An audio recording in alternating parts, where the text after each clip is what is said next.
नमस्कार दोस्तों, क्या आपका भी आईएएस बनने का सपना है लेकिन यूपीएससी की कठिन परीक्षा से डरते हैं? अगर हाँ, तो ये वीडियो आपके लिए है। हम आपको बताएंगे दो ऐसे तरीके जिनसे आप बिना यूपीएससी की परीक्षा दिए आईएएस बन सकते हैं। ये तरीके आपके सपनों को सच कर सकते हैं, लेकिन मेहनत और लगन आपके साथ होनी चाहिए। तो चलिए शुरुआत करते हैं आज के इस वीडियो की। आईएएस बनने का पहला तरीका स्टेट पीसीएस। सबसे पहला और सबसे सामान्य तरीका है स्टेट पीसीएस एग्जाम। सबसे पहले आपको यूपी पीएससी, एमपी पीएससी जैसे स्टेट सिविल सर्विसेज एग्जाम को पास करना होगा। इसके बाद आपको सब डिविजनल मजिस्ट्रेट यानी कि एसडीएम के पद पर नियुक्त किया जाएगा। अब ये जानते हैं कि एसडीएम का आईएएस के लिए प्रमोशन कैसे होता है। 1955 के भारतीय प्रशासनिक सेवा विनियमन के अनुसार अगर आप 8 साल तक एसडीएम के पद पर सेवा देते हैं और आपकी एनुअल कॉन्फिडेंशियल रिपोर्ट अच्छी होती है तो आप आईएएस के लिए प्रमोशन के योग्य हो जाते हैं। हालांकि प्रमोशन प्रक्रिया में आमतौर पर 12 से 15 साल तक का समय लग सकता है। अब जानते हैं कि प्रमोशन की प्रक्रिया क्या है। एक समिति का गठन किया जाता है जिसमें राज्य के मुख्य सचिव, सामान्य प्रशासन विभाग के प्रमुख और केंद्र सरकार द्वारा नियुक्त वरिष्ठ अधिकारी शामिल होते हैं। वे आपके प्रदर्शन और रिपोर्ट्स को जांचते हैं। जिन अधिकारियों का रिकॉर्ड बेहतरीन होता है उनके नाम केंद्र सरकार को भेज दिए जाते हैं।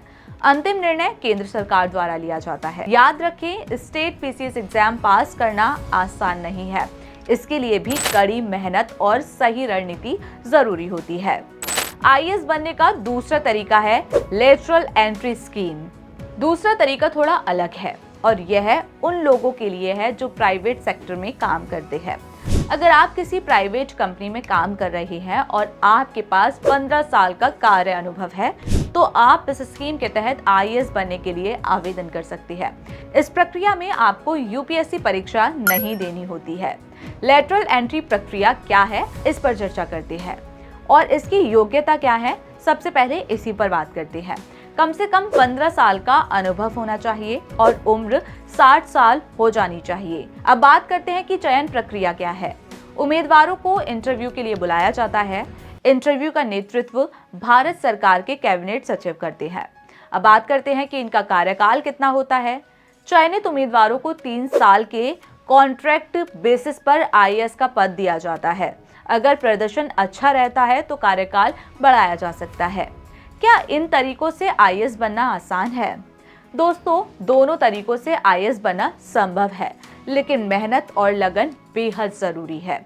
स्टेट पीसीएस एग्जाम पास करना किसी चुनौती से कम नहीं है। इसके लिए आपको कड़ी मेहनत और दृढ़ निश्चय चाहिए। वहीं लेटरल एंट्री के लिए आपके पास बेहतरीन कार्य अनुभव और कौशल होना चाहिए और ये भी सिर्फ और सिर्फ आपकी मेहनत से ही आपको मिल सकता है।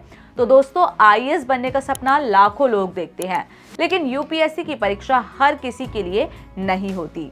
इन दो विकल्पों के जरिए आप बिना यूपीएससी क्रैक किए भी आईएएस बन सकते हैं। याद रखें, रास्ता कोई भी हो, लेकिन सफलता पाने के लिए मेहनत, लगन और सही दिशा में प्रयास करना सबसे जरूरी है। तो आज के इस वीडियो में इतना ही। फिर होगी आपसे मुलाकात एक नए वीडियो और एक नए टॉपिक के साथ।